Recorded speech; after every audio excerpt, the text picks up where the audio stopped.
Evening, everybody. My name is Angel Rivera, as you know, and I'm a host of Angel in the Afternoon or Evening. I have to change the name of the show.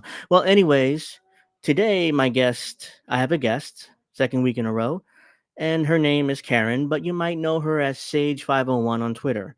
So here she is, and we'll get started. If I, hey, Hi, Angel. Thank you for having me. Like I said to you off camera, I'm really flattered that you wanted to just talk to a mouthy little nobody who's not a podcaster, not a Substacker, not in anything except a loudmouth on Twitter. So this should be fun. I'm yeah, really excited to officially meet you.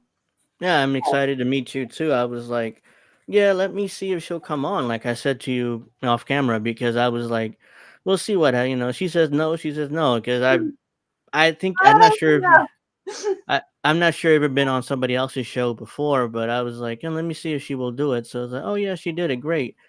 So yeah, here we are today, and so very simply, we're gonna start off with there's a couple of breaking news that I thought we should quickly get through and then okay. get your thoughts on it. And then we'll go to the debates between Gavin Newsom and DeSantis. And Hmm. then we'll go to, other things. We'll see where that goes. But for now, that's my plan, basically. So we'll get Well, started with George Santos. If you heard, he got kicked out of Congress today. So, I just heard that like an hour ago because with the 24-hour news cycle, like if you blink, you're gonna miss a story. So yeah.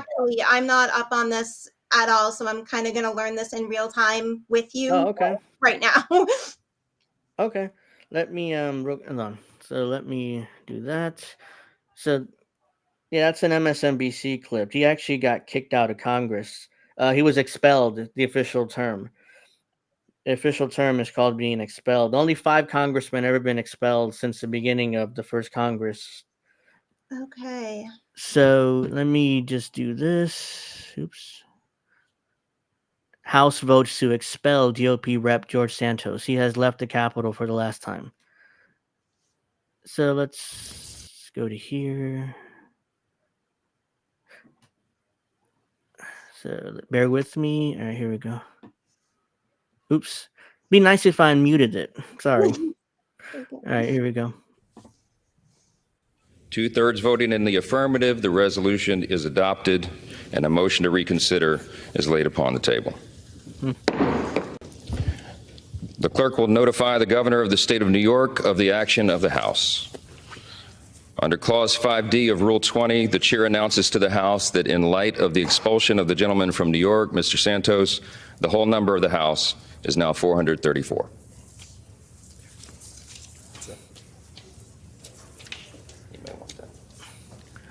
And watch them start clapping at the end like they accomplished something important. Mm-hmm.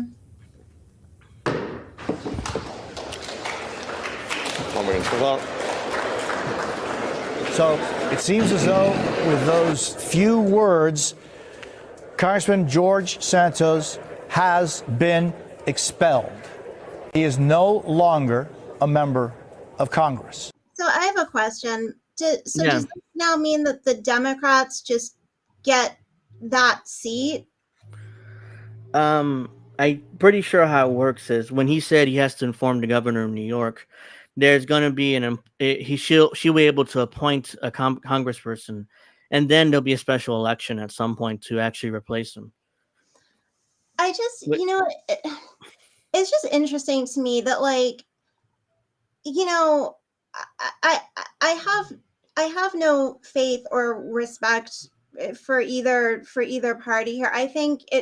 yeah, I think the Republicans are pretty just impotent and kind of feckless because like the Democrats, they're able to kind of just, if not bully their way and get their will, or have a meltdown on the floor of the House. Like Jamal Bowman, like he's still there. He's still there. Like nothing happened to him, and he basically did essentially the same thing that they accused the January 6th people of doing. He's still there. it just seems like that party they just get their way, or the Republicans are like, well, we don't want to make anybody mad. I don't know. People may be mad at us if we do something. We Yeah, don't want to be bullies. yeah. The thing of that, though, I mean, that's even look. Yes, Santos lied about everything he did, Oh, everything. I'm not Even defending him. yeah, You yeah, know, yeah, yeah. Yeah. I'm not saying you are, but I'm saying he lied about everything. I'm not even sure that's his real name. Honestly, I'm kind of confused about what his real name even is. Somehow he got elected to Congress, so that shows how he's a pretty good politician, even though nobody knows anything about him, what's real, what's fake. But with Jamal Bowman, I mean, by the logic of expelling Santos, he should be expelled too. It's like, oh yeah, he pulled the fire alarm and then denied it. well, That's like the worst part. right, denied it, and then on video you can see that no, he actually there's video evidence, and he's like, no, it wasn't. First, it didn't happen. Then it was an Hmm. accident. I don't know what a fire alarm is. I thought it would open the door. That's ridiculous.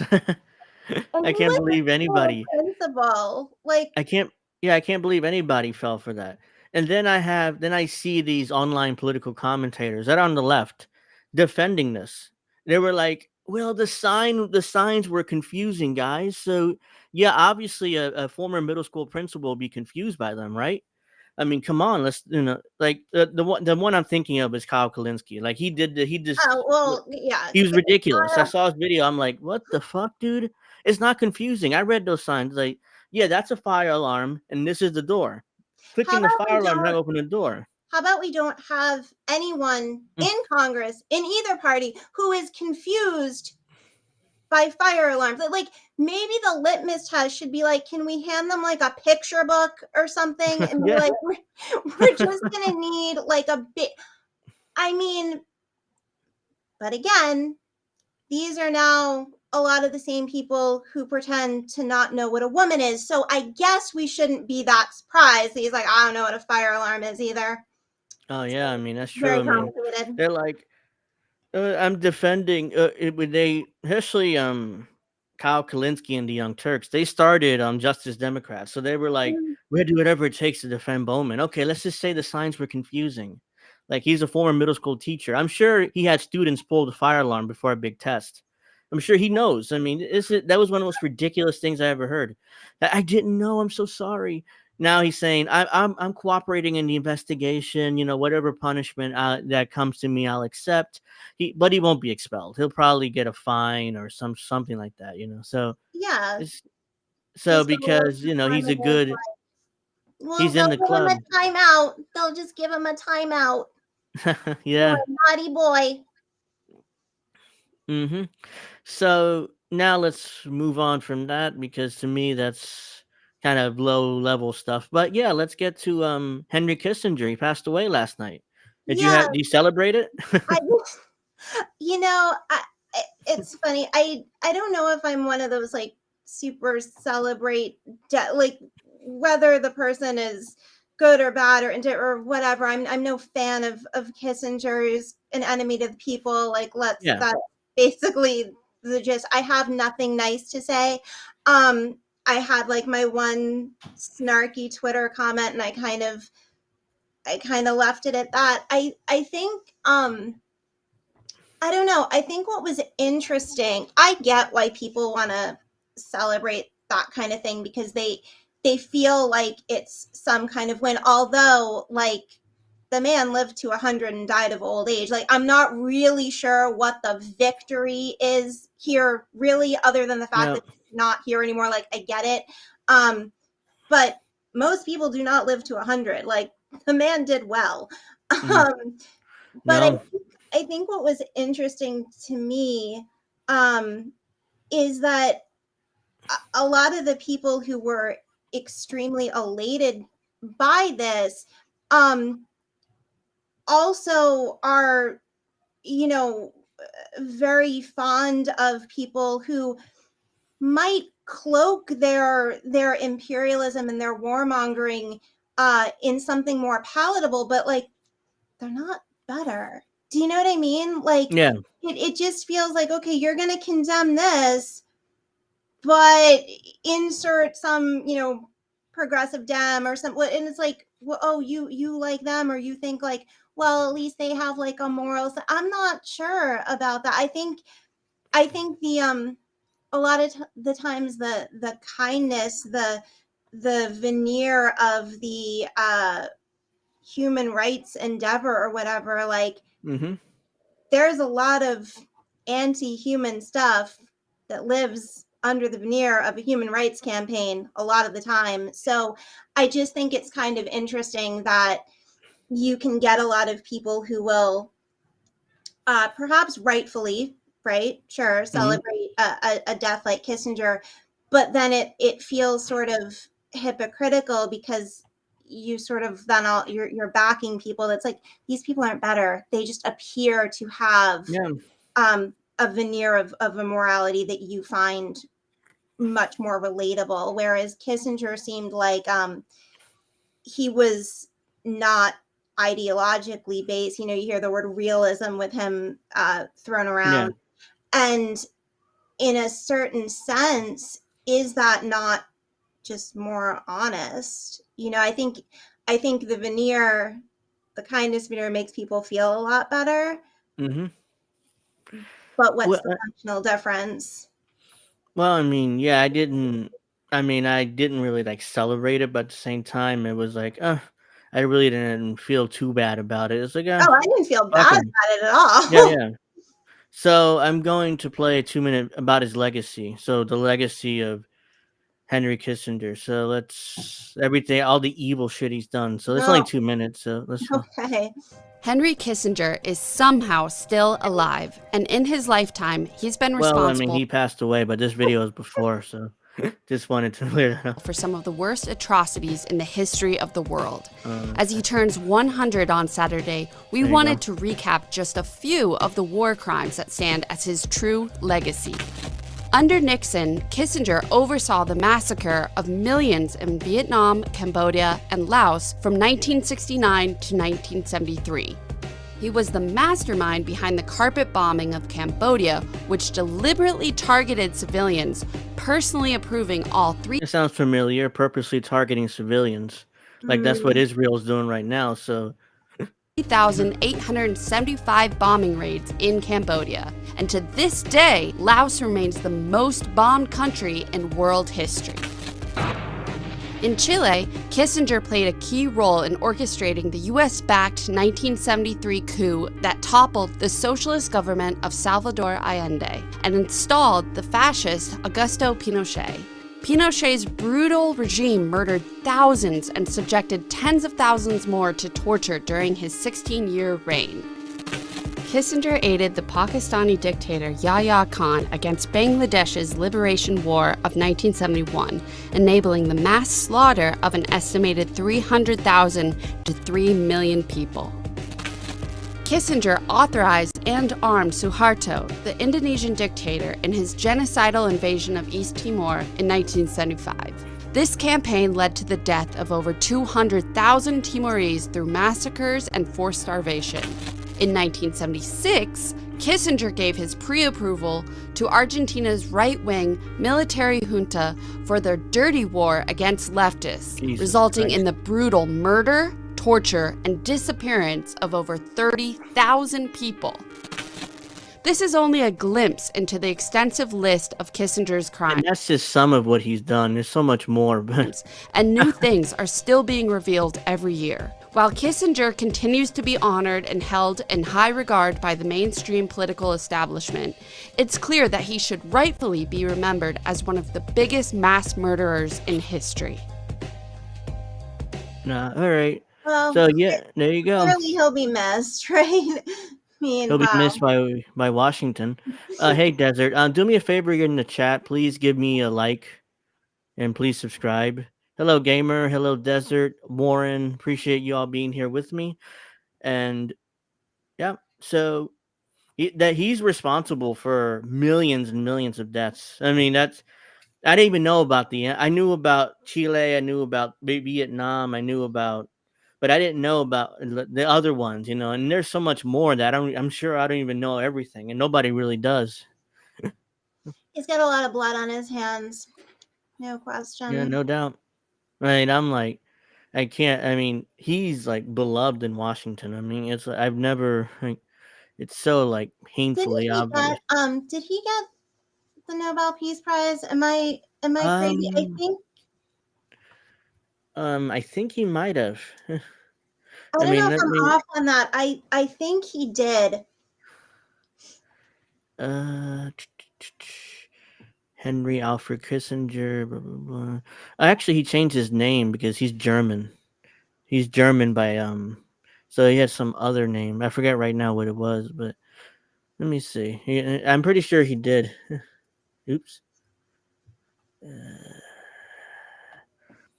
Along with Thao, Kissinger was awarded the Nobel Peace Prize in December 10th, Yeah. 1973, for their work in negotiated ceasefires contained in the Paris Peace Accords, ending the war and restoring peace in Vietnam. So, Mm, ironically, he got the Nobel Peace Prize for peace in Vietnam, even though he's the one that caused a lot of that death and destruction initially. It's similar to Obama. You remember he got the Nobel Peace Prize when he was elected. yeah. And what did he do? He broke records in bombings around in Middle East. So Mm-hmm.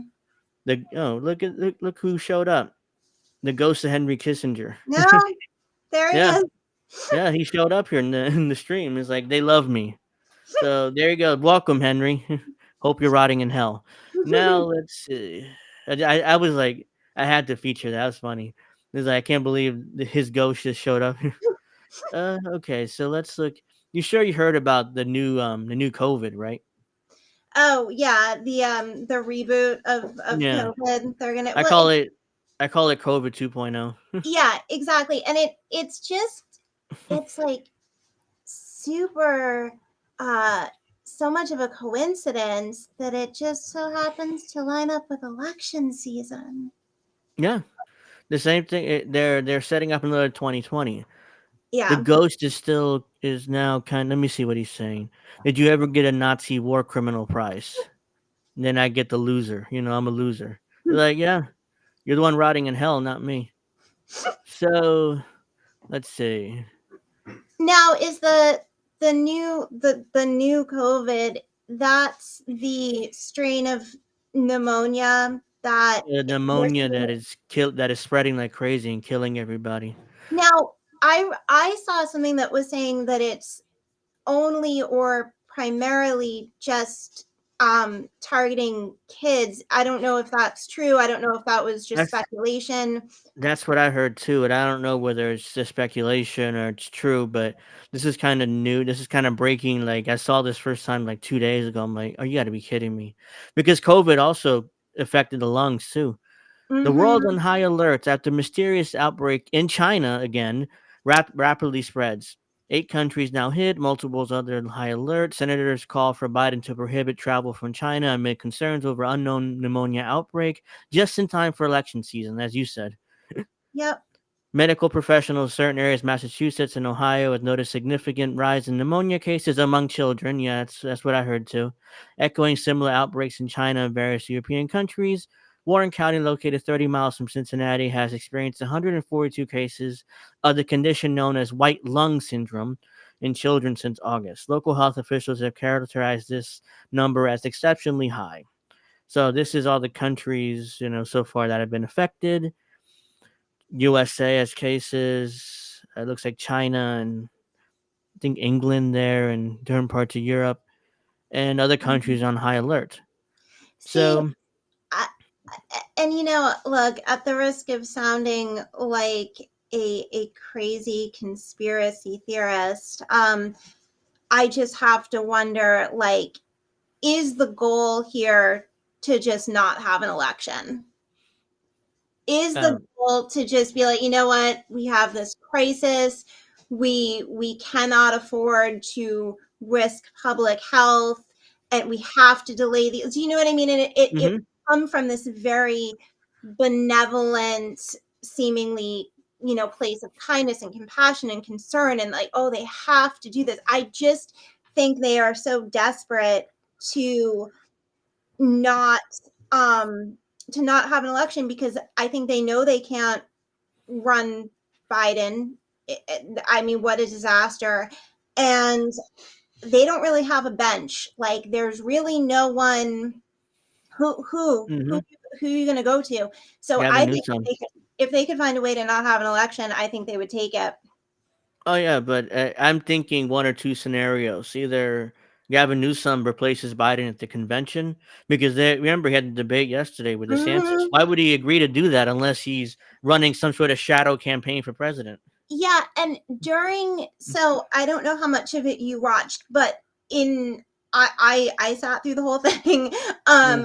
and there was one part where DeSantis tried to kind of hold his feet to the fire and say like, "Are you running? Are you running?" And then Sean Hannity, who was moderating, said, "Will you say right now you unequivocally you are not running?" And he kind of like well, he didn't answer a single question all night. This was no No. different, but he was kind of like, well, why, he made it seem like it was ridiculous. Like, why would you even think I was running? Biden is running, and he literally said Biden is in great shape. I'm sorry that there's just like, if you are that detached from reality, you are willing He to, with isn't. a straight face, say to the American public, Biden is in great shape. Why would you even ask me if I was right? Like he was just doing this whole performance of like he's so perplexed by this question. Um and he said if it wasn't Biden, it would be Kamala. They don't That want to woman run didn't even Kamala. get one delegate. She couldn't even get her own state. Like, what are you talking about? It's not going to be Kamala. They don't want to run Kamala. I Mm, mean, Gavin Newsom's full of crap. And look, he's not that dense. He knows Biden isn't well. of I course mean, he does. he's just a greasy politician. I mean, if you cast a politician in a movie, Gavin Newsom's your guy. He's just perfect. He has the greasy He's hair and he has yeah, the perfect he's like a smile. slick talking Yeah, psychopath. it's Obama He 2.0. Instead, he's well, white. you know who he reminds me of is like a like a slicker kind of nastier version of Clinton, like the affect. That's Uh what huh. he reminds me of. That's what I Yeah. hear. But like Clinton had a bit of charm. At least Newsom, I just get like sleaze. I just get straight up sleaze. Um, but to answer your original thing, why would he do the debate? The only other thing I could think of is that he was up there to basically do like a promotion for, yes, Biden, but it was just like a promo for the Democratic Party. Like it was just this, I'm going to be up here doing an advertisement for the next 2 hours talking about how great Joe Biden's administration has been. And it just sounds Yeah, delusional.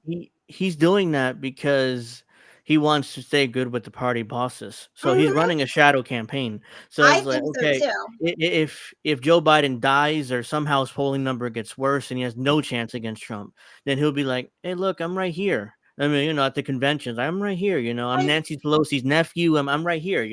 when's This the is just install convention? me. August of next year, Okay. some point in August. So it's still time, for a shadow campaign. Mhm, But mhm. yeah.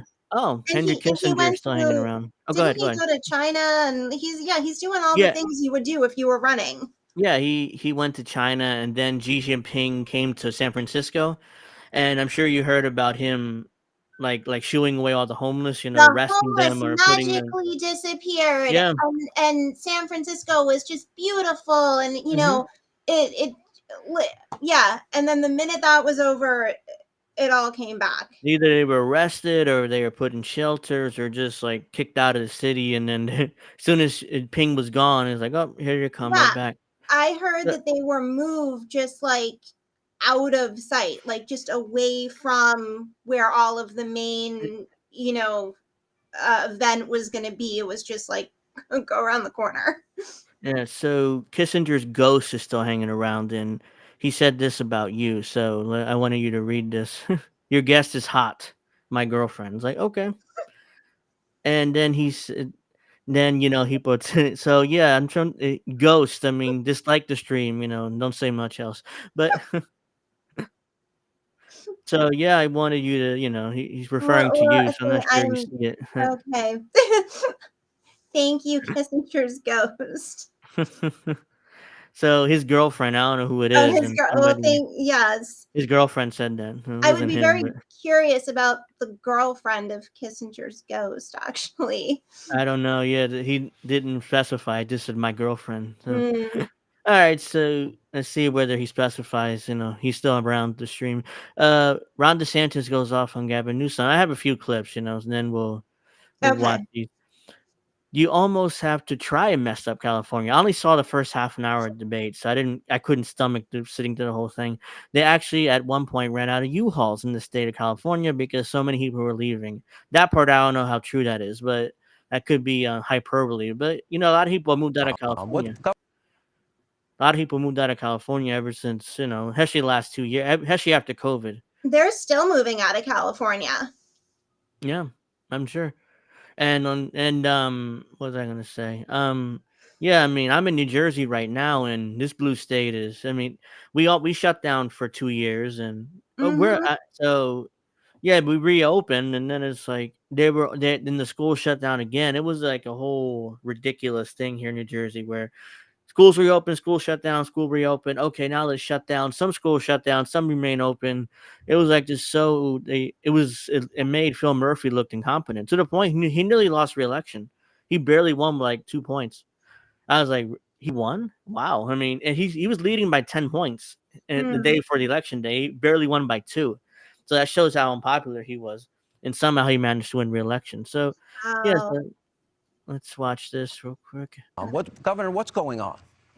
When I was in the Navy, I got orders to go to Naval Amphibious Base Coronado in Southern California. And I was a lifelong Floridian, but I went there and I was like, man, this is one of the most beautiful places on earth. And I think California has more natural advantages than any state in the country. You almost have to try to mess California up. And yeah, that's what Gavin Newsom has done since he's been governor. He's the first governor to ever lose population. They actually, at one point, ran out of U-Hauls in the state of California because so many people were leaving. Of course, he's imposed restrictions on his own people while exempting himself from those restrictions and going to the French Laundry while his people were suffering. He led the country in school closures. I can't stand his Gavin Newsom's greasy That smile. Every time he grin, smiles, it gives me the creeps. Just now when he smiled, he reminds me of American Psycho. yeah, no, everyone says that. American Psycho. That Mm-hmm. fucking grin. It's creepy. Yeah, it sends chills. Like every time, like, oh god, he's kind of like Clinton, but Clinton wasn't creepy, or at Yeah, least in that way. He was creepy in other exactly. ways, but not that way. Exactly. Let me finish the clip. Locking kids out of school while he had his own kids in private school in person. Now, he's very good at spinning these tales. He's good at being slick and slippery. He'll tell a blizzard of lies to be able to try to mask the failures. But the reality is they have failed because of his leftist ideology. And the choice for America is this. What Biden and Harris and Newsom want to do is take the California model and do that nationally. In Florida, we showed that conservative principles work. This country must choose freedom over failure. Yeah, I don't know what that means, but just meaningless rhetoric. But yeah, I mean, Desert Mantis says, "Wow, an AI ghost of Kissinger. You're blowing my mind." I had no idea he was in there until I looked at the chat. It was like the ghost of Henry Kissinger. I'm like, did he? As soon as I mentioned him, did he show up in the chat? I don't know. I wasn't really looking until I looked a few minutes ago. Like, oh, the ghost of Henry Kissinger is here. Yeah, like I don't know if that was coincidence or if our conversation, like if you summoned him somehow. Yeah, but I was like, what the fuck? I was like, ghost of Henry Kissinger? I mean, somebody created a troll YouTube channel, I guess, but yeah, I mean, I mean, it's Gavin Newsom. I mean, how the Democrats they're gonna either run him in this next year or in 28, but they're definitely running him. Yeah, And no, there they're ain't gonna be much, and there ain't gonna be much of a challenge to Newsom in either 24 or 28 when he does run, and that's because really too bad because I think this is an incredibly dangerous man oh because I yeah, think he's actually psychotic. oh Yeah, I mean, he's been trained his entire life to be president. I mean, he does all the mannerism. He's really well trained. He does this and he does that, and everything a trained politician does, he does it. And I mean, I'm like, and yeah, I mean, it's so obvious that Nancy Pelosi has trained this guy, his entire life to be president, Hmm. because it's like, I'm like, yeah, it's so obvious. It's like it's so painfully obvious he's gonna run, and nobody's gonna challenge him. And these progressive commentators on YouTube thinking, "Oh, we're gonna run AOC, or we're gonna run this progressive, or we're gonna run the governor of Minnesota. He's a real progressive. He'll run." They're not gonna take him seriously. It's like it's Gavin Newsom or bust for them, and Right. they'll install him if they have to. They're And taught. someone like AOC, she would get killed everywhere outside of New York, and she wouldn't even get all of New York. Like, she's not that one does not have mass appeal. That is such an elite lived out fantasy. Like, that's may okay, maybe the East Coast, like elitist East Coast. I don't even think she's getting the West Coast. Like, no, that's not there. That would be ridiculous. I cannot see that happening. I mean, in order to win the nomination, AOC would have to win not just in the Northeast here where I'm at. She had to win in Georgia and the South, which forget about it. She had to It's win not Florida. happening.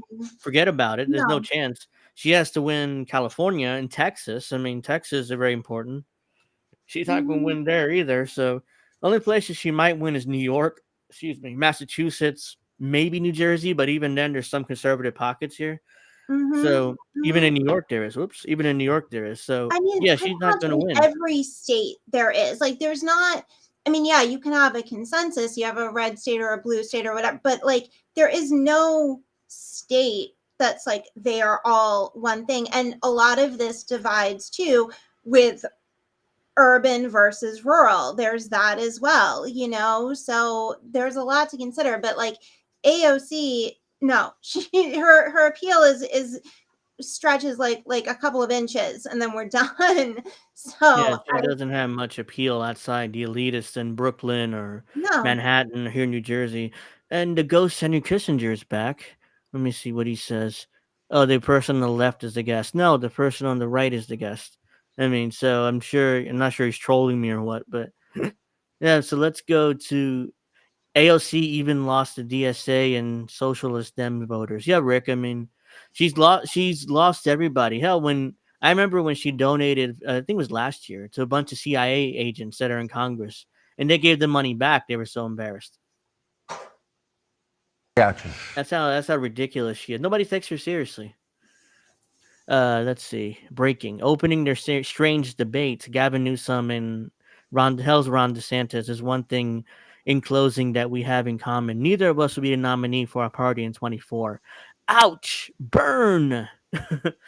No, Gavin Newsom wants to be a nominee, though. I mean, even though he says he's not going to be, but he's just playing the political game.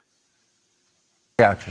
Well, it's good to be with you, Sean. It's nice also to see you in a tie as well tonight. Good to be with you, Ron. And I dressed up for the occasion, Governor. No, I'm impressed and I'm grateful. Look, it's an important occasion. This is an important conversation, and I think it's important to the folks watching. They're probably wondering, what are we actually doing here? And I want to answer that very directly. I'll tell you why I'm here. I'm here to tell the truth about the Biden-Harris record, and No, he doesn't.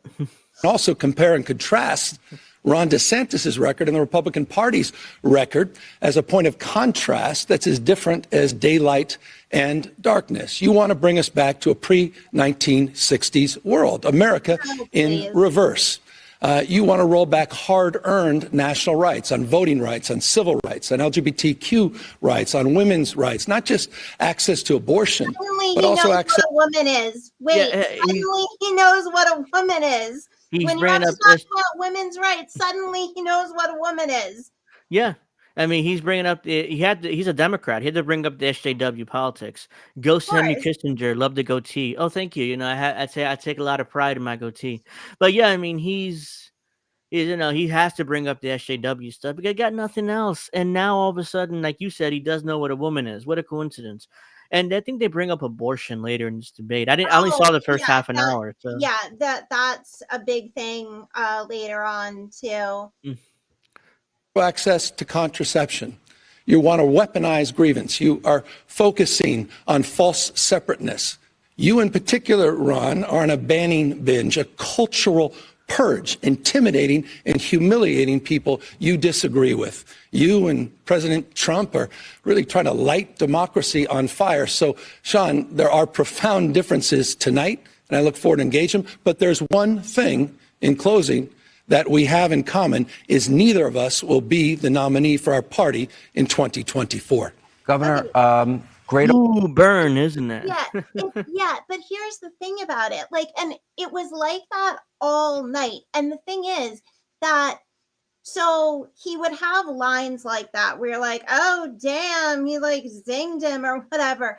But the thing is, anytime that DeSantis went after Newsom with something like that, there was a fact, like a statistical fact that went along with that. Whereas when Newsom would attack DeSantis, it was just that with nothing. It's just the schoolyard, like, oh, damn, but you have nothing. Yeah.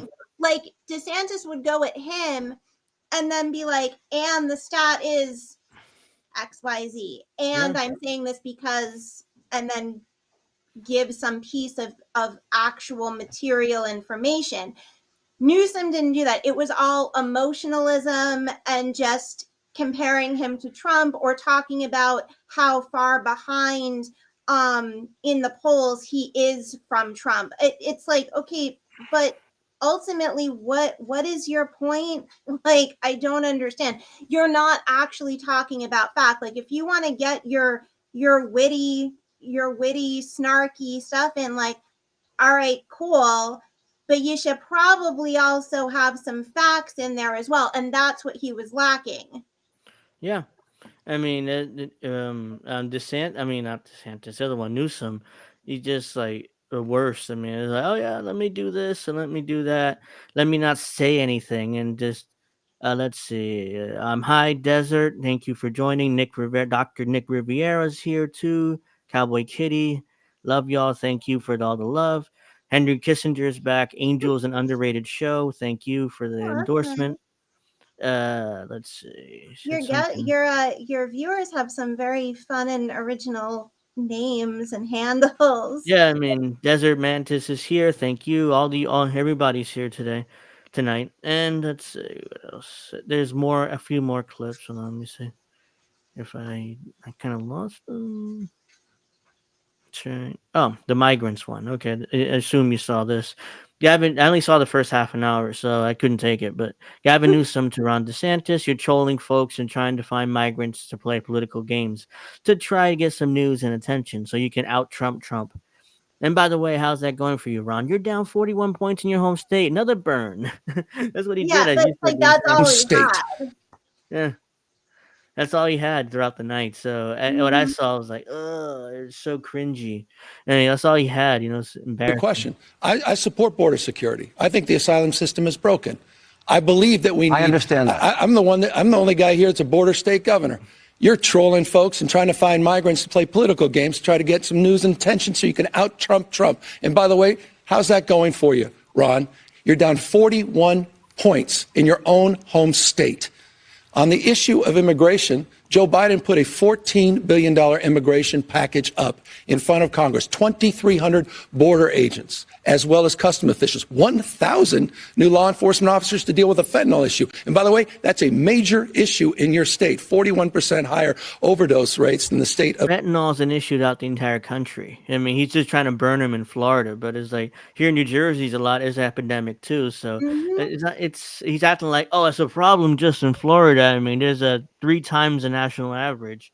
So it's like California. And here's what I haven't heard. Not a peep from Ron DeSantis. They want to demagogue this issue. You want to play politics with issues. You don't want to solve this issue. Why don't you lead your party Governor Newsom, and support that $14 billion Hold on. I have a follow-up. Governor Newsom, I appreciate your answer. You have mentioned comprehensive immigration reform many times. It's not happened under Joe Biden. I don't think it's going to We happen put a next year. detailed plan in Republican.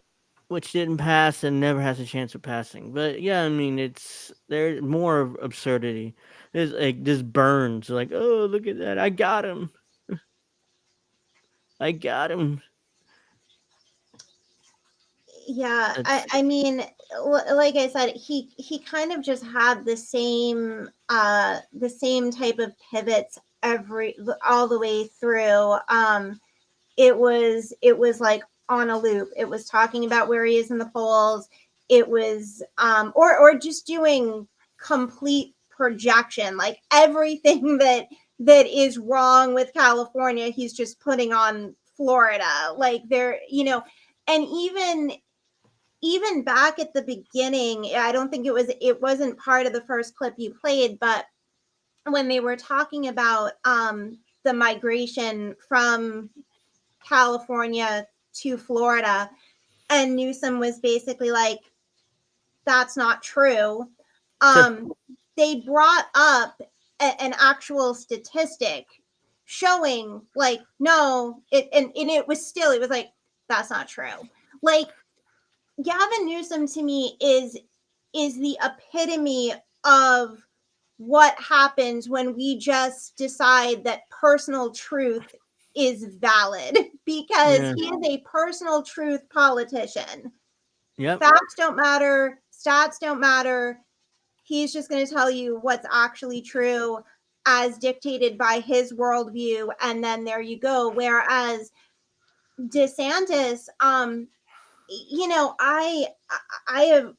would not call myself a DeSantis fan, yeah, but I do have to say that Ron came with facts and receipts and props. The man had props. I don't know if you have in the clips, but there was one point where they were talking about all of the sex and gender madness that's going on in schools, and DeSantis takes out from his pocket a page from one of the books that um, Newsom is saying, you're banning these books, and he's like, okay, let's look at some of this book that you say I'm banning, which, first of all, it's not banned. Like, not having a book in a school library is not equivalent to it being banned. Banned means it's illegal. These are very mhm, important distinctions.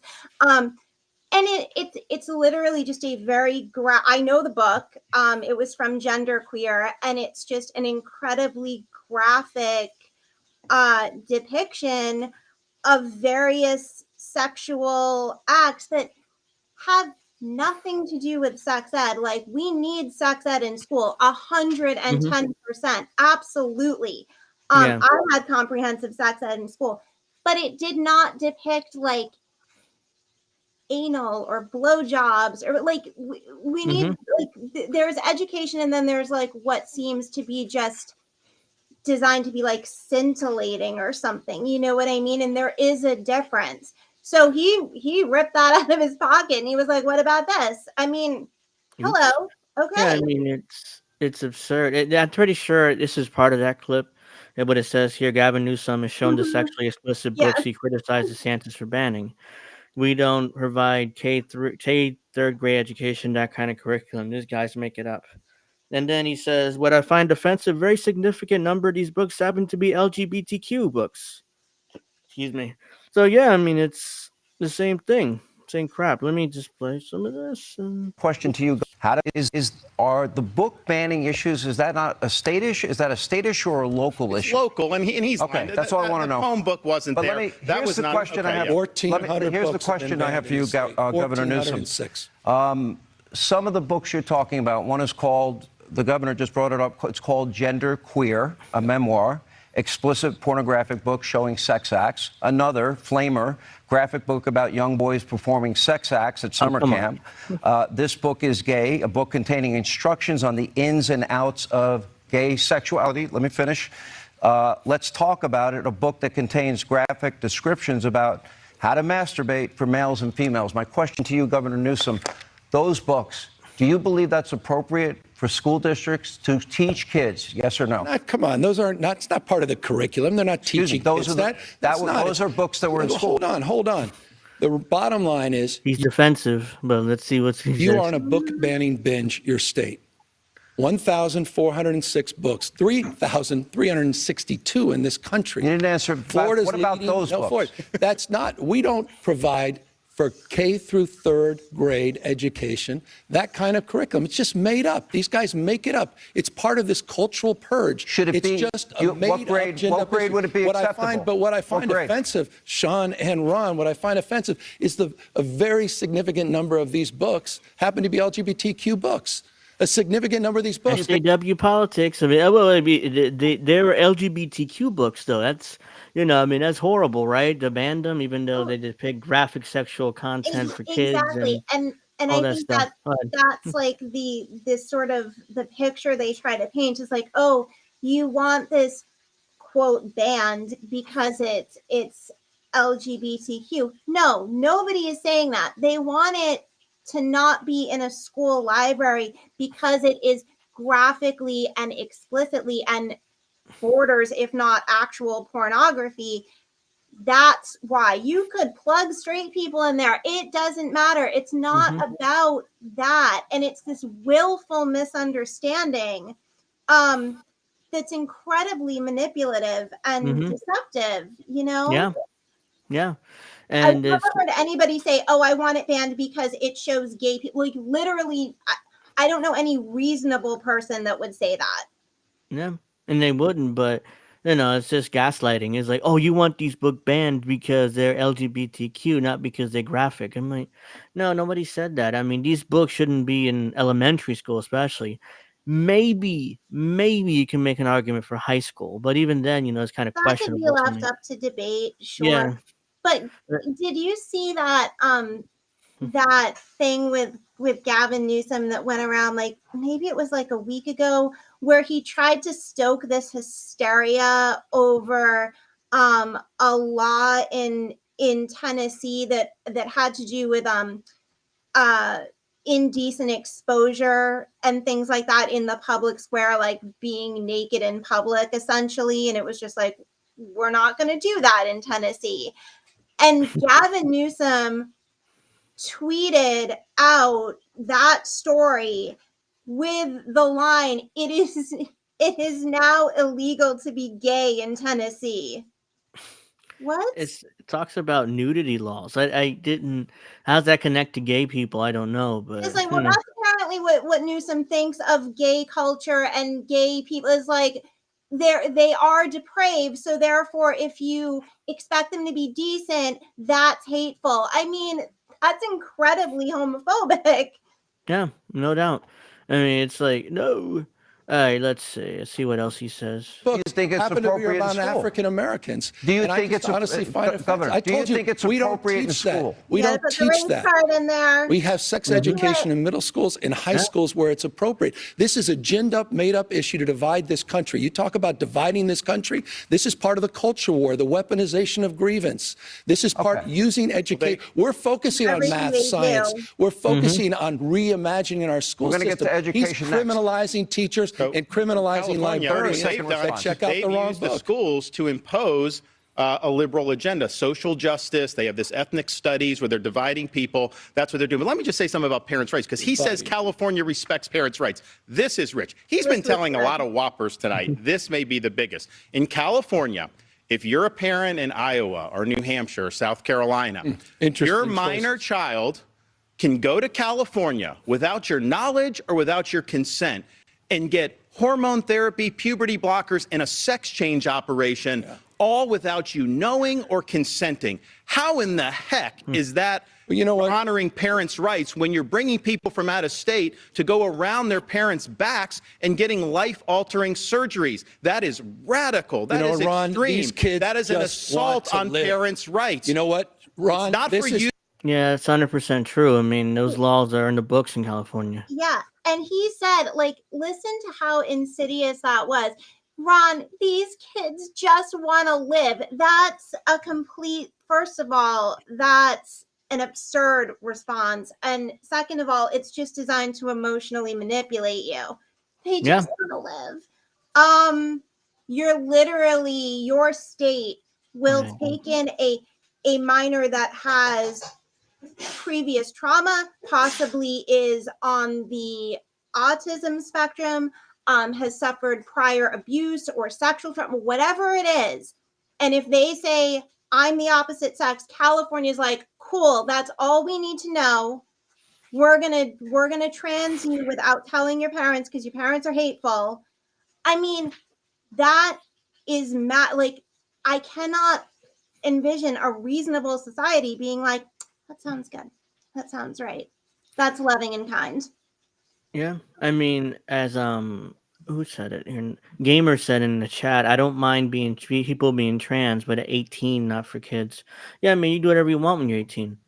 It's not, I had no problem with it. But under 18, it's like you have to get parents' approval, and even then, it's like I mean, kids are still growing at that point. It's still developing. You want to Exactly. give them all these hormones and they want to give them all this stuff. And girls, they're giving them fake penises. And Oh I've my seen the god. pictures on Twitter. It's awful. It's like It's absolutely it's awful. tra- it, And I think it's also important because you know, like I'll tweet about this often because I've fallen down the rabbit hole with this and I am passionate about it. But I think that like one of the biggest things is like and they've done a good job of this in the public conscious, and it's a problem. Conflating gender ideology with actual transsexuals is a huge mistake. They are incredibly different things. And what this has done to the gay community, what this has done to actual transsexuals, to women, even to men, it's a very parasitic kind of ideology that basically is looking to dismantle everything that we have known to be true around sex and gender. It's the complete appropriation of a medical condition. Um, Transsexual is somebody with gender dysphoria, which I can only imagine how crippling that is to live with. yeah, Um, that needs comprehensive diagnosis and in many cases a social and or medical transition is sought out so that that person can not reject society but assimilate into society. Like any actual transsexual will tell you that they don't yeah, want to be asked their pronouns.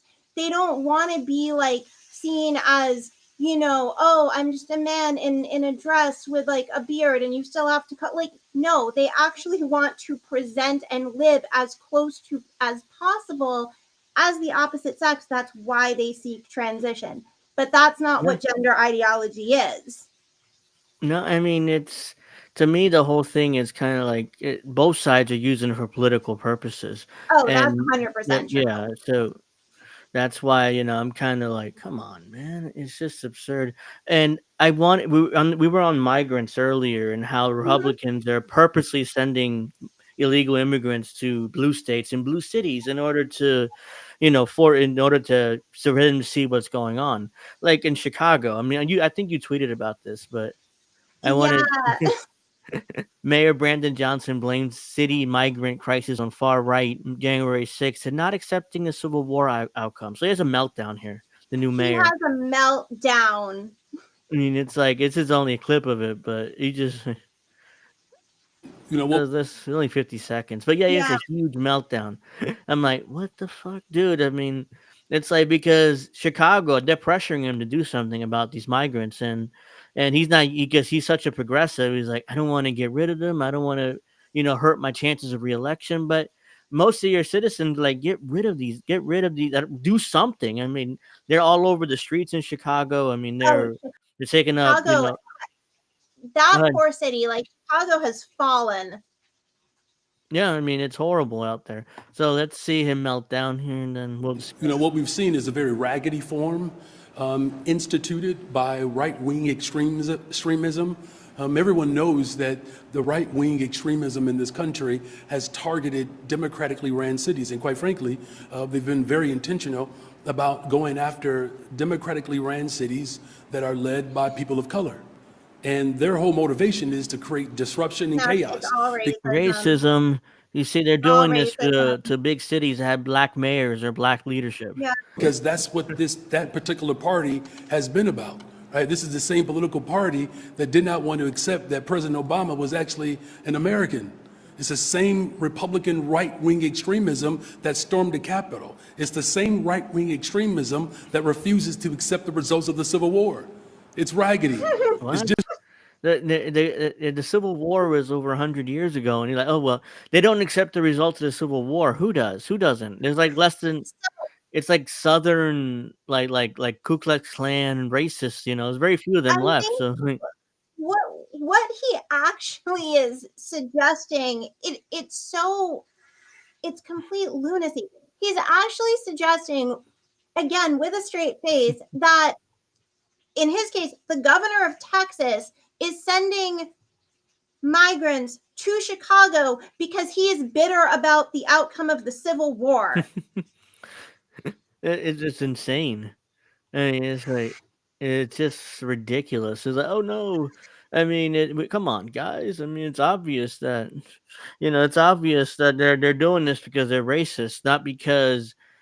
I mean, because usually we don't hear people in the Northeast and Chicago, and we don't really see these immigrants. We have no idea what's going on. I mean, we don't live in border states, so it's like No, uh, I've seen, so there's one, I don't know if you're familiar with this YouTuber, but Greg Foreman, he has a show called Black Conservative Perspective, and he covers the migrant thing extensively, a lot, especially with Chicago. So if you watch his episodes, you see a lot of footage because he seeks that out, and the footage is insane. And then the interviews that you see with the residents of Chicago, these people who put Brandon Johnson in office, these liberal working class people who now just feel completely stripped of everything. Their services are being taken away, right, for them, for their children, their families, and they feel like he doesn't give a damn. He doesn't give a damn. He doesn't give a damn because, to me, I think the people who he actually needs to please in Chicago yeah, are like the rich libs who do not see this out their kitchen window. They are not being affected by this, but those are the ones who want to be able to say, oh, Chicago is a sanctuary city. We're so progressive. We're so compassionate. Yeah, because you don't have to deal with the actual material consequences of these compassionate and seemingly moral proposals, right? yeah, and now they do because the Republicans are like, okay, let's just send them to Chicago or New York or LA, and now oh my God, now it's not right, but they're racist. They're sending us all these immigrants, and we don't know what to do with Yeah, them. And but Brandon it's like you're a Johnson, sanctuary city. yeah, You're a sanctuary city. You are saying we want them. You just wanted to be able to say that and never have to actually back it up and have that reality come to your door. And now it is. yeah, it's virtue signaling. It's like, oh yeah, we're a sanctuary city. Oh shit! It turns out you sent us all these immigrants. We had no room for them, and it's taking up all our social programs, and our citizens actually pissed off at us. Yeah, I mean it's racism. Come on, just leave me alone. So that's their attitude. Right, Yeah, no, exactly. So it's like these poor residents in places like Chicago, right, are now being told, oh, well, if you don't accept this, you're racist. Yeah, What? My God. it's ridiculous. That's horrible. Yeah, it's horrible. It's Blue so state, now red state they don't debate. get their virtue signal anymore. All right. Ron DeSantis is not a very skilled debater. Gavin Newsom destroying numbers and almost destroying him. Here's a debate on immigration. Excuse me. It's 4 minutes. I'm not going to play all this, but we'll see how much I get through. Blue state, red state debate with Governor Gavin Newsom and Governor Ron DeSantis. Gentlemen, let's move on to the issue of borders. Joe Biden's message to illegal immigrants during his campaign was, let them come. I'd have the tape, but I said I wouldn't play the tape. And since taking office, Biden said he's gotten control of the border. Vice President Kamala Harris, Homeland Security Secretary Mayorkas, Biden's press secretary Karyn Jean-Pierre have all said the border is either secure or the border is closed. Yet the Border Patrol says, well, guess what? They have been a record 6.5 million encounters with illegal immigrants and so-called asylum seekers at the border since President Biden took office. The administration says, well, they don't know how many people actually are in the country illegally. Gentlemen, the American people, I ask Yeah, thank you, Gamer. I mean, good luck. Have a nice night. I believe it's your turn, Governor Newsom. Have the American people on the issue of borders, you're defending the Biden administration. They're saying the border's secure. They're saying the border's closed. Those are the numbers from our own Border Patrol. Are the American people being lied to? I don't think they're being lied to. The Biden administration put out a comprehensive plan day one when he got sworn into office 3 years ago, and the Republican Party didn't touch it. They haven't moved on it. They play politics with us. And I'll be honest with you, I think there's probably one person I wouldn't listen to on this topic more than the guy that I'm standing next to, Ron DeSantis. He lacks any credibility on the issue of immigration. When he was in Congress, he supported amnesty. When he's in Congress, you supported John Boehner's bill. It's a fact. When you were in Congress, you supported Obama's. You supported Obama's efforts to advance comprehensive reform. False. The last guy you want to talk to on the issue of immigration, your immigration policy can best be described as a governor from the state of Florida going into another state, the state of Texas, lying to migrants, promising them jobs and housing, sending them to an island, Martha's Vineyard, and then sending them to a parking lot in Sacramento, California. I met with those migrants that you lied to under false pretense. That kind of gamesmanship, using human beings as pawns, I think is disqualifying. So again, a guy who stands here who's been out on the Republican debate stage saying, well, he's going to be tough, he's going to shoot people with backpacks, and that he has a strategy to potentially even invade our second largest trading partner, Mexico, that has a record of supporting amnesty and supporting reforms under the Obama administration, is the last guy to be standing on stage talking about the issue of immigration reform tonight. Well, I'll tell you what, it's deja vu all over again with that flurry of lies. This is a guy that says the Biden administration is not lying to the public about the border. They go to the White House briefing room every day. They say the border's secure. They are lying to you. We know that that's not true. Gavin Newsom is lying to you when he says somehow I supported these things, which I didn't do. He's also lying to you about what it's going to take to solve this problem. California is a sanctuary state. They thumb their nose at federal immigration law, and this has real consequences. There was an illegal alien, Herbert Nixon Flores, who was in L.A., in custody. He was a repeat criminal. ICE wanted to take him into custody because then they would be able to deport him. L.A. refuses to work with ICE, and so they wouldn't turn him over. They end up releasing him on the street. He ends up murdering the mother of a 3-year-old little girl. Those policies are deadly. They do not work. And I would tell you this. The Martha's Vineyard transport, Martha's Vineyard said it was a sanctuary jurisdiction.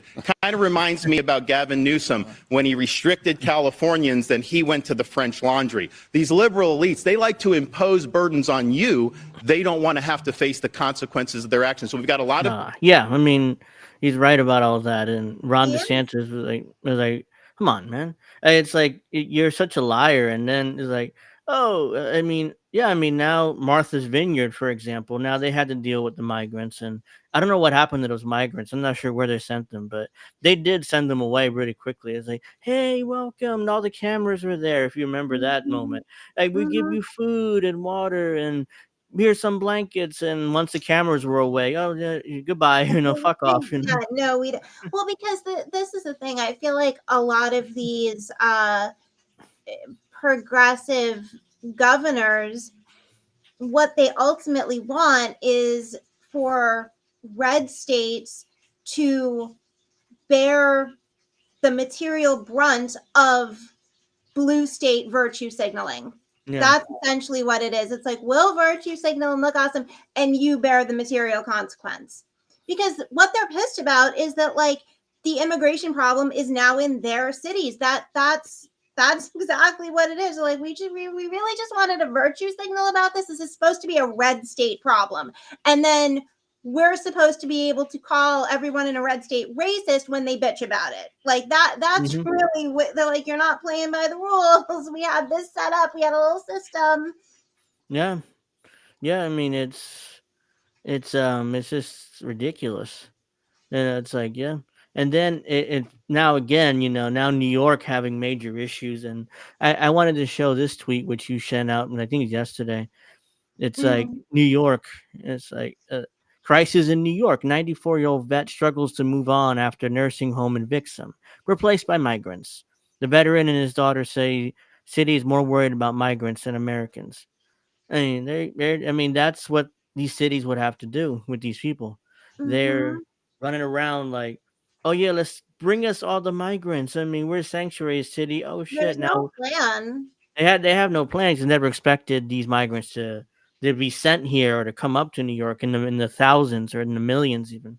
And what's going to happen to these people in the winter who, even if you were used to like a New England or East Coast kind of climate, Hmm. um, it would be near impossible to survive. What is going to happen to these people who they have maybe sleeping in a tent? Like Chicago, it gets bitter. Like it's Arctic. Like what? I just feel like you're going to see death. It's going to be very, very grim. Hmm. People freezing to death or people doing this and that. Cowboy Kitty said something. I assume it's about your hair. I have no hair, but she says you love her hair. Oh, thank you. Yeah, Oh, so it's not me. I mean, I no just shaved problem. my but yeah, I I assume it's love about your you. hair. Oh, thank you. Only hair I have is here, my You do have base, a but rocking goatee, though. yeah, You thank you. do. Yeah. So yeah, let's see here. Let me go back to the debate one more, and then I'll move on to the next topic. Uh, Okay. because it's like, I mean, this debate after half an hour, I had enough. But I just now this is the abortion thing. Where I think you were talking about where the Republicans are just in. Let me play the clip, and then I'll. Right.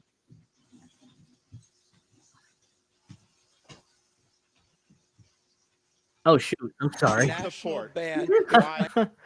It'd be nice if I actually, shared my screen. But no, you Sorry won't. about But that. Hold on. respectfully, this is an important conversation. Will you or will you not support you didn't a answer, national? Sean. Ron, Why didn't you answer or will his you question? not support Why didn't a you national support? ban if Why? it lands on your desk? You couldn't answer that in any other context. Okay, Answer it gentlemen, tonight. It's a we're simple moving yes or on no. to By the the way, next hey, issue. no, Sean, not a You next never issue. gave a The week. American people should know this. I'll answer it for Ron DeSantis. Can't answer it. He will sign that extreme Okay, 6-week let me move national on. ban. This is the Please, Please, 6 week but he ban. hold on. respect.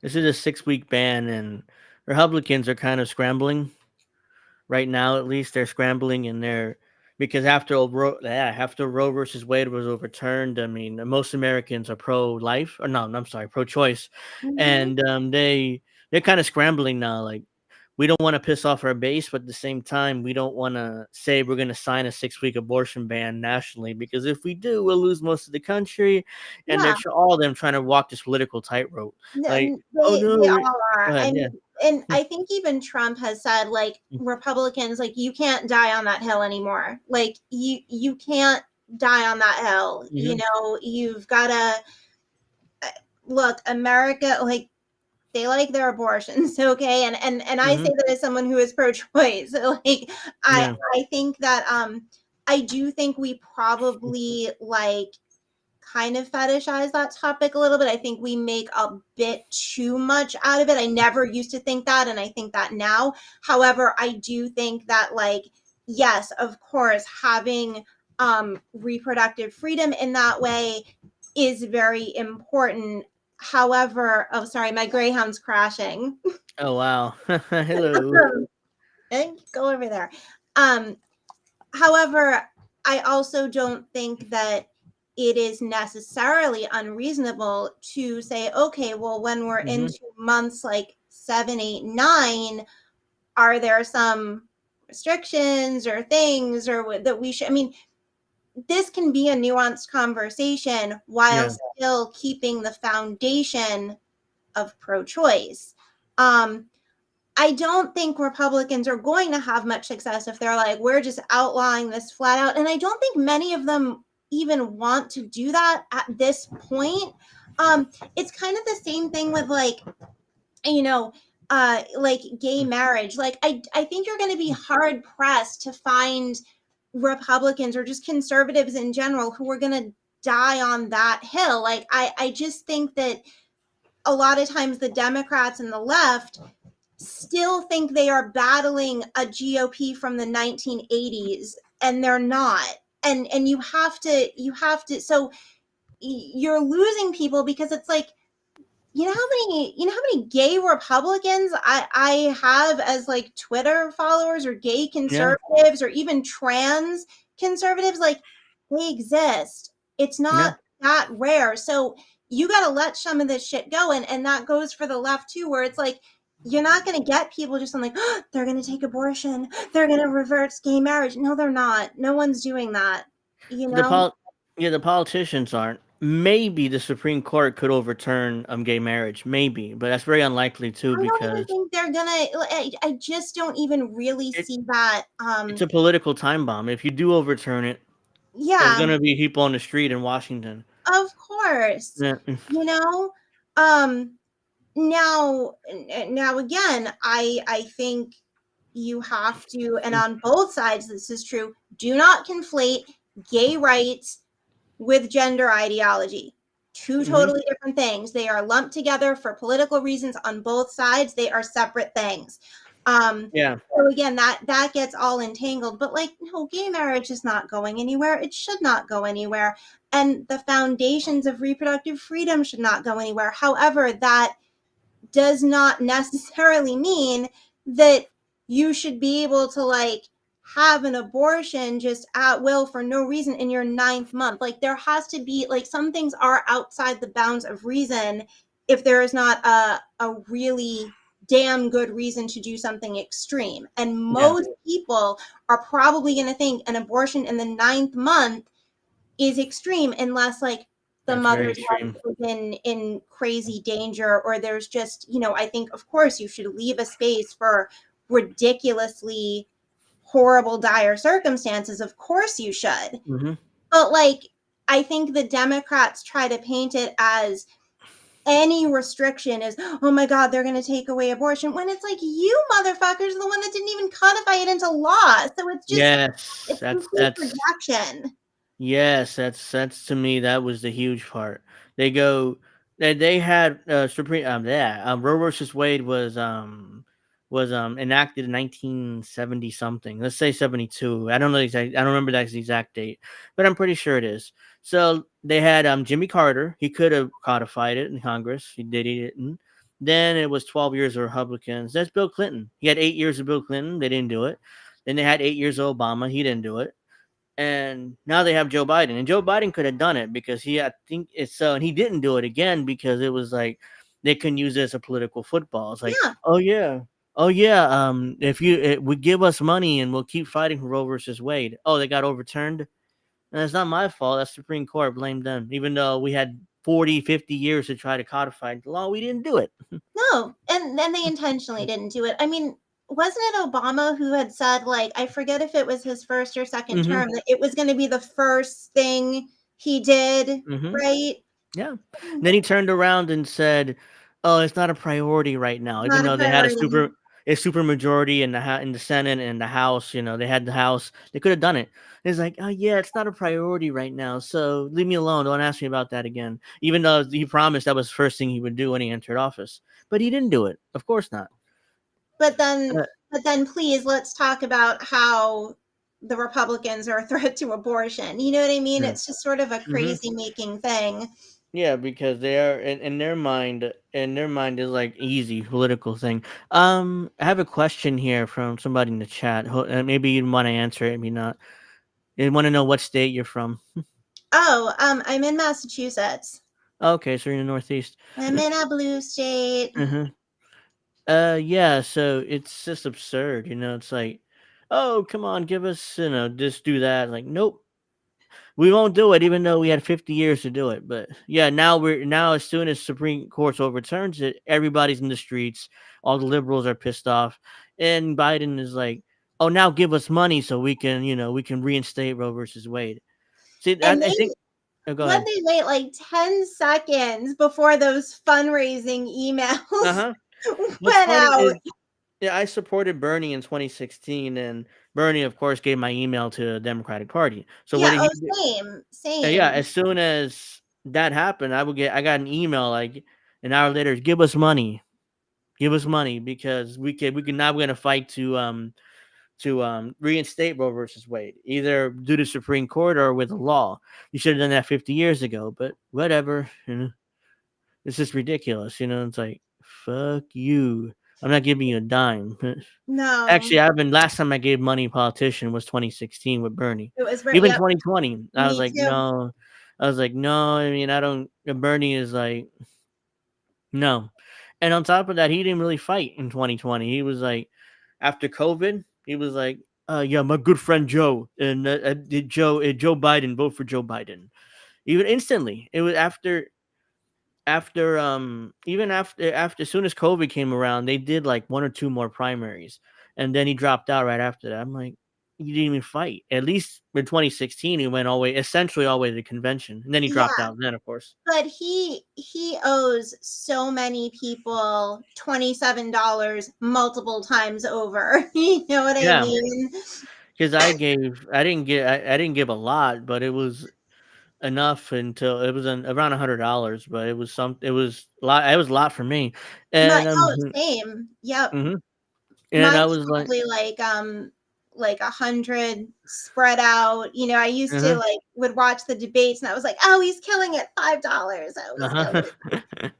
Yeah, we were. I was at least so. That was the last time I was really like hopeful in politics. Is like he was. That was really like the last chance in 2016. If after that, I was like, nope. Mm-mm. I mean, after Bernie dropped out and endorsed Hillary Clinton, even though he knew damn well what she represented, and everything that she did as Secretary of State, but nope. I have to endorse her because he's a Democrat. I'm a Democrat now, so yeah, it was. I was completely like I was done at that point. I was like, even though I kind of like, oh yeah, I support Bernie. I put Bernie 2020 in my profile in my bio, but it was like I didn't care at that point. No, Mhm. no. See, and I mean, I was still more hope. Like I campaigned for him in 2020. Mhm. I was like, all right, we'll do this again. I was in it, and no, I mean, I don't know. I think for a lot of people, maybe he was part of their like red pilling or like whatever the kids say, but just Uh-huh. kind of um, making you sort of dejected and like, oh, okay, now I fully see this for what it is, and it just let me also see in the years that followed, like just so much of the just like falseness of the left, and I say that as someone who was such a devout leftist, and I was too. I honestly, and I don't call myself a conservative. I don't call myself right wing, but at the same time, I will say that nothing has pushed me to the right like the left. They did it. They 100% did it. Mm-hmm. I mean, it's like I don't consider myself right or left. I mean, as Oh, my member, as Reef Freeland says in INN, there's something. What did he say? I mean, he has labels are bad. Stay independent. I can't believe I forgot that. It's my favorite saying, one of my favorite quotes of his. But then I screwed it up and like, oh yeah, now I remember. But yeah, I mean that's true. I mean, stay independent. I mean, it's like I don't have labels myself. I'm not going to label myself ever again. no, I don't Uh, either. And they've become very these labels have become incredibly useless. They're sort of just like self-soothing at this point. I kind of refer to them as like political pronouns because it's like it doesn't mean anything. No, it doesn't. And then I just wanted, because we've kind of talked about this, but I wanted to go further into this. Is why you tweeted this out. I think it was a few days ago. The left uses victimhood and oppression as their cause and identity to make their sociopathy exempt from being called to account under all foundational standards of morality. Ooh, ouch. Yeah, that Ouch. was brutal. I'm like, oh shit. I mean, yeah, I mean, when you sent that out, I was like, "Oh yeah, it's interesting," and I need to at least ask her to come on and stuff. So I'm not sure it was that tweet exactly or someone else that something that was similar, but yeah, I mean, I was like, "Oh, that's true." I mean, it's like the leftists they love to be victims. They always like it's the victim mentality. It's like, oh yeah, Yeah. I mean, it's our fault. It's somebody else's fault why we're losing, or somebody else's fault why we lost the election. Like in 2016, who do they blame? The left and Democrats. Russia. We had 4 years of Russiagate. Mm-hmm. Yeah. Yeah. Yeah. I think that I mean that the tweet in a certain sense speaks for itself, but I can hmm elaborate a little bit because I feel Yeah. like, you know, the left as they have come to be, this I have to say, it's like this is one of those things where obviously we have to talk in generalities. So I would tell people, like, plug in your own not alls, plug in your own not me. Like, I Yeah. get, of course, there's exceptions. I'm speaking broadly, intentionally. Um, but I think the left as it is, as a movement, I'll put that in quotes, um, is very, it's like victimization is its highest currency, hmm either for as themselves or for what they are fighting for. And I think that what they do, because we've really seen, in a certain sense, the radical left. I'll say the social justice left, the woke left, Yeah. That whatever left. word you want, the Uh-huh. identitarian left. Um, you know, I think that what they do is they sort of put this overlay of virtue hmm across any marginalized or oppressed identity or group. And once you do that, that is all shielded from accountability, either from the people in that group. No action that they do can ever be criticized because, Yeah. well, they're oppressed and they're a victim and they're marginalized. And you put this overlay of virtue on them. They're always in self defense. And then for the people who are like the allies, like, I'm an ally, well, you're fighting for these things, so therefore you get the overlay of virtue too. It doesn't matter how hateful you are, it doesn't matter Yep. how racist you are, it doesn't matter how slanderous you are, it doesn't matter how intimidating you are. You're either a victim or you're fighting for victims, so therefore you can act in any manner and it is free of scrutiny. Yep. And that's really a form of some kind of social authoritarianism. There's nothing, I don't see that as left. Like, yeah, you announce you're fighting for all these just causes, but like the left doesn't care about class anymore. It's all No. about the color of your skin, who you sleep with, your ethnic makeup, like all of these things. Class is not in this conversation. In fact, if you talk too much about class, you're called a right wing. You're slandered. Where it's like, if you look at like something like the old school labor movement of Yeah. maybe, the 40s or something, those people would all be denounced by today's left. Yeah. There's no labor, it's all about these very, like, your oppression points. And it's manufactured victimhood. It's luxury beliefs. I forget who coined that term, but I think it's brilliant. I did not make it up. I would love to take credit for it. I can't. Um, but it's all the luxury beliefs. It's all, microaggressions, words or violence, and when you tell a society en masse that words are violence, well, what happens then is that actual violence can then be presented as self-defense. This is a very dangerous road to go down.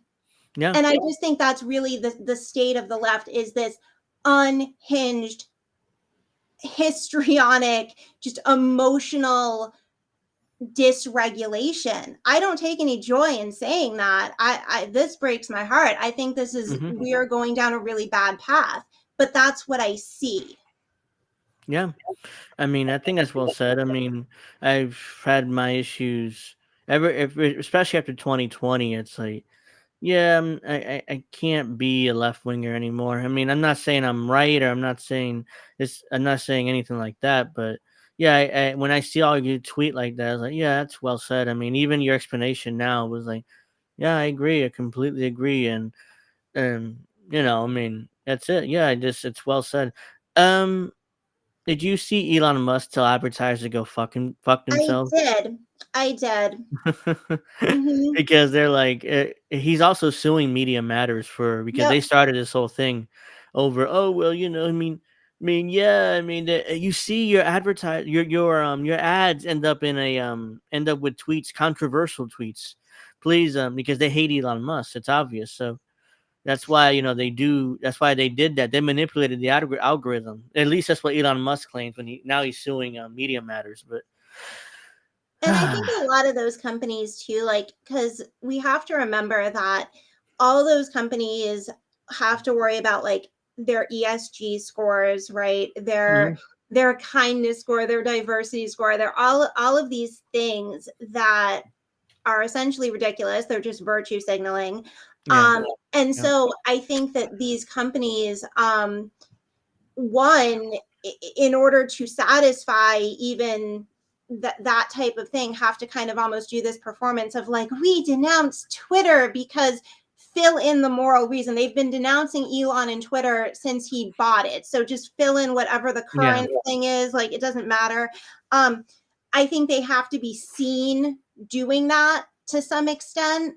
yeah. um Mm. but them even doing that, one, that is advertisement on Twitter. Of course it is. Like, Yeah. really big It- performative show. But I thought him telling them go fuck yourself was fantastic. That was great. That yeah. was, what I had said on Twitter was something to the effect of, you know, okay, like I get it. We're supposed to we hate the billionaires. We're supposed to hate the billionaires. Billionaires shouldn't exist. Which essentially is kind of like an empty sort of, it's like, okay, well, how are you even gonna get, I mean, it just feels like a kind of a self-soothing kind of thing. But fine, okay, I get it. We're supposed to think billionaire is bad.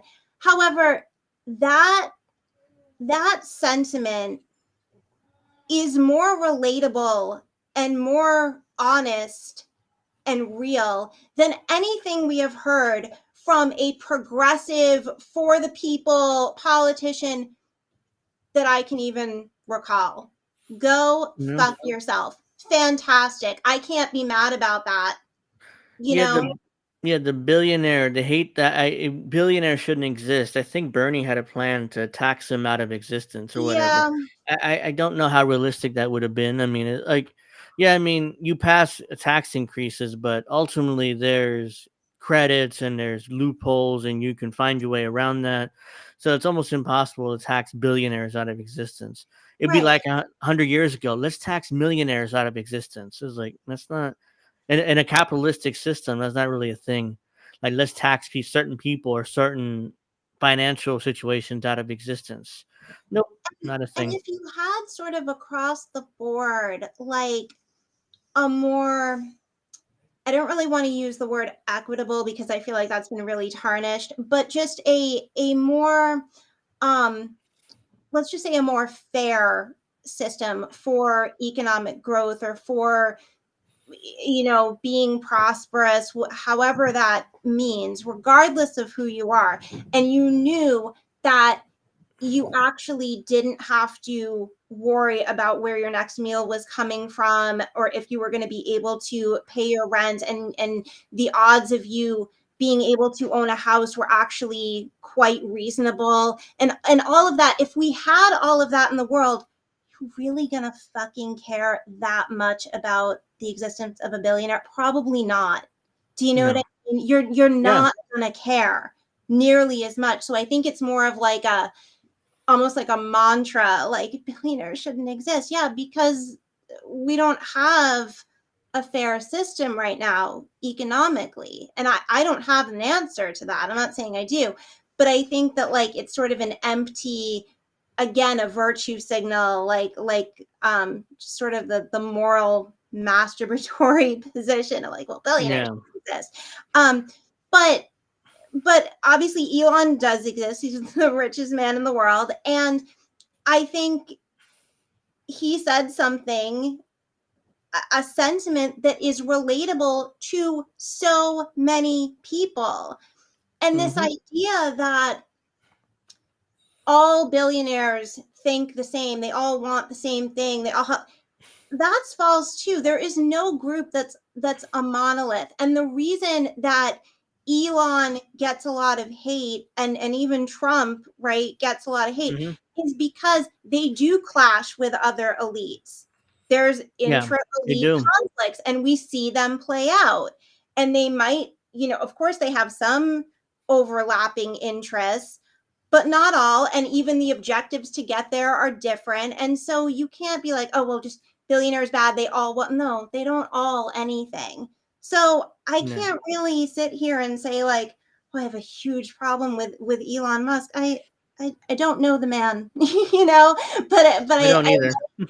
I like that he said that. I like a lot of the things he's done on Twitter. Not everything by a long shot. Um, but that's just how it goes.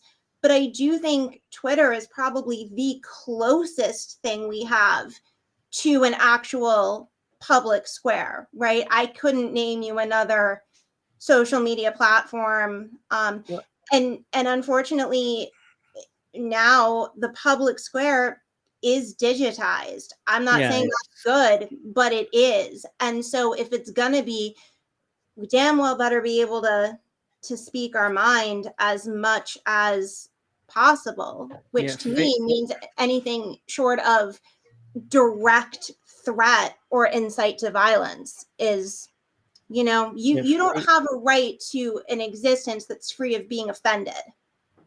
yeah, I mean, it's like now Facebook is banning you for any reason. Yeah, Threads again, that's nonsense. I think I've it's owned never by. been on Threads. Have you Neither been have on I. Threads? No, but it's like a Facebook owned Twitter, basically. It's like Yeah. yeah, they'll ban you there for anything too. There's other social media companies that are owned. I think there's one. I forget what it is right now, but it's like a Democratic Party like owned social media thing. I Oh, forget what that it sounds is, but awful. yeah, I mean they ban anybody for any, even if you slightly disagree with like yeah, it's awful. I forget what it's called right now, but yeah, I mean I'm probably but it's one more thing we need to spend a few minutes on before I wrap up. Mhm. Baseball. I mean, as you know, I'm a Yankees Oh my, fan, and I and told you I almost wore my Red Sox shirt. And then you're sitting there with a Yankee cup. I know you're a Red Sox fan, and we didn't do well this season, neither team. We So had a race to the bottom. We yeah, had a race to the bottom of the AL East. Oh my uh-huh. God.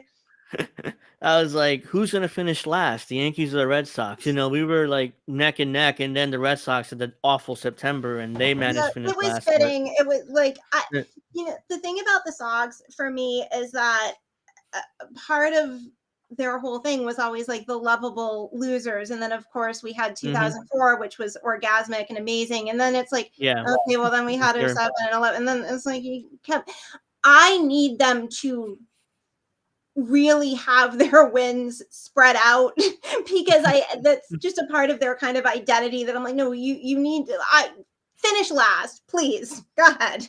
We were. Um, I was like, who's gonna finish last, Yankees or Red Sox? And I thought that honestly, I wanted the Yankees to do it. That way, they would fire Aaron Boone, which it turns out they never will. It seems like because he's always brought back no matter what.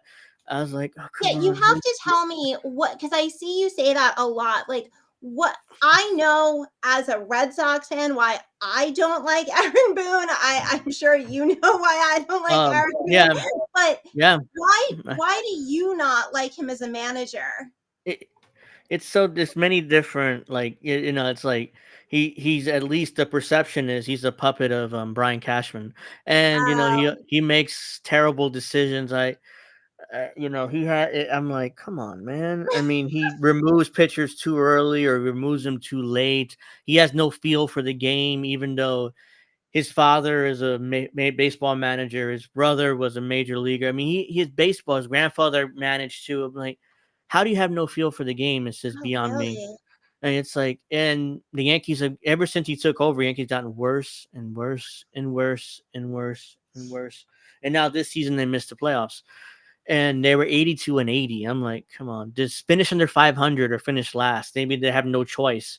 Neither happened, but I'm like, and then But they look, go but ahead, like yeah, on the other side, I mean, we've got the Sox. Like they didn't keep Xander. They let Evaldi go. Um, I think it was 2 seasons ago. They let Vasquez go, who's a great catcher. I mean, traded Mookie Betts. oh, and like yeah, exactly. Like it's just That's a big one to me. huge, and I feel like so many of them. When I look at the Dodgers, I'm like, it's like the West Coast Red Sox. Like all like I mean, Yeah, they're managed by Dave Roberts and they've got all these I'm like, yeah, it's just the extension of the Sox team over there. But I don't know, do you have any hope for the off season? Like if the Yanks would get they're anyone? connected to Yamamoto, who's a Japanese pitcher, who's like he's ERA champion 3 straight years. He's fantastic in Japan. I'm like, again, will he translate to the majors? We'll see if they get him. But or they're also now connected to Juan Soto. The Padres trying to trade him, Are and the I'm like, are the Yankees in the hunt for Otani? Because the Sox were talking about it. They won't do it. There's no way they're going to do it. But they were saying, "Oh, we're thinking about it." I've read stories the Yankees are not going to pursue Otani either because it's going to cost 40 to 50 million a year, and I don't see the Yankees going and playing in those waters, especially when they re-signed Judge last offseason. They spent 300 million on Garrett Cole. They have Stanton on the book. Stanton is awful. Giancarlo Stanton is just awful. I'm like, I thought Stanton was good. he was Oh, in Did 2017. he fall off? Did he have a bad Yeah. season? He had a He's bad had a season. he's had a bad few seasons. I mean, he's been injured. So, but yeah, I mean, he's not the 2017 MVP where he had 59 home runs. He's not that anymore. He'll never will be that probably. But his contract's still in the books until like 28. He has 4 more years left, and I'm like, yeah, But they're not gonna. it's like us uh, with Chris Sale, who has had so many injuries. I Oh mean, yeah, that's supposed to be like the Sox ace, like ironclad pitcher, and when he was healthy, is like, yeah, he was, but he's hmm barely played like the last 4 years. Here's the thing about Sale. When I saw him, he's so skinny, and I'm like, yeah, He's he's a good a pitcher tiny little now. boy. He's so skinny, and it's like he's not gonna last. Yeah, I mean he's good now, and he won a championship with the Red Sox, and without him, they don't win that last championship. But he's so skinny. Eventually, he's gonna fall apart. His body's gonna break down on him, and unfortunately, that's what's happened. And I feel bad for the guy. He's a great pitcher, but I and feel like there's some athletes and I'll say this because I danced for a lot of my life, so I'm Mhm, too familiar with injuries, but like once you're injured, first of all, it's very easy to get injured again, mhm, and yeah, not all injuries rehab the same, and even if you rehab successfully, there's no guarantee you're ever going to play the same, you would ever dance the same. It just changes the body. yeah. Sale. I mean, unfortunately, it's He's his so career. fragile. He's so fragile. Yeah, and I suspected that would happen, especially how small he is. I mean, how skinny he is. Not small. He's a tall, lanky guy, but Yeah. I'm surprised. Like Randy Johnson, he's like a 6'11" pitcher, but he lasted 20 plus years. I mean, he pitched a perfect game into his 40s. So I'm like, yeah, he's a rare. Usually most guys that tall don't last. But yeah, I mean, I have hope for the Yankees offseason? It's like this every offseason. They're connected to the biggest free agent or the biggest trade target, and they're gonna get everybody, and then they get nobody. They get like an average pitcher, maybe a center, maybe an outfielder or two, some mediocre player, and like, oh, all our guys will come back from injury next season, so it'll be fine. We'll win 100 games again and make the playoffs, and maybe get to the World Series, maybe not. So that's their attitude now. It's not like George Steinbrenner's around. They're gonna sign everybody, and field an all-star team. That's Well, gonna happen. Steinbrenner, right. I mean, Steinbrenner would just like essentially throw money at the problem. He's like, I don't know, Yeah. just go get the best part. Like, and that's why he got accused of like, oh, you just buy championships and all of that. But no, he would just throw money at the Yeah. problem. Yeah, and that's why a lot of Yankee fans my age are used to that. It's, oh yeah, just sign Yamamoto, let's trade for Soto, and then extend him long term, and then let's do this, let's trade for this guy and get this pitcher, and we'll be one of the best teams in the league. Yeah, we will be, but that's not going to happen because Hal is not built like that. I mean, Cashman, has lost his mind. I mean, I'm sure you saw his rant, cussing out the media recently. Yeah, I yeah. mean, he needs to be gone. I thought I would have fired him 15 years ago, but that's a whole nother thing for me. I mean, I prefer Alex Cora. I think he's a fantastic manager. You mean Cora, yeah, it can he be gets the hard best for out of his me. players? I think at least look at the outside He looking in. he often does, and my blind spot kind of with baseball is like, if I like the person, I have a hard time being objective about them. So because I like Cora, I'm Hmm. like, yeah, he's a great manager. But so for you to say it's great because you don't have that kind of emotional thing. With me, I end up getting attached to very mediocre players and then am shocked when they're traded. I'm like, wait, but how could they do this? Like, well, he wasn't like, but he was awesome and I loved him.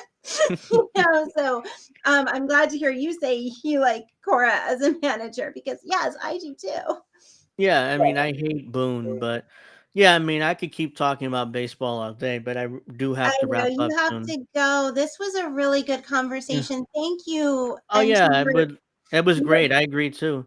Maybe we you're can do it again soon. yes, I would come back anytime if your viewers would have me. And I Yeah. thank everybody for listening. And yeah, thank you for inviting me on. I think your show is great, and I'm happy Oh, that you're thank you.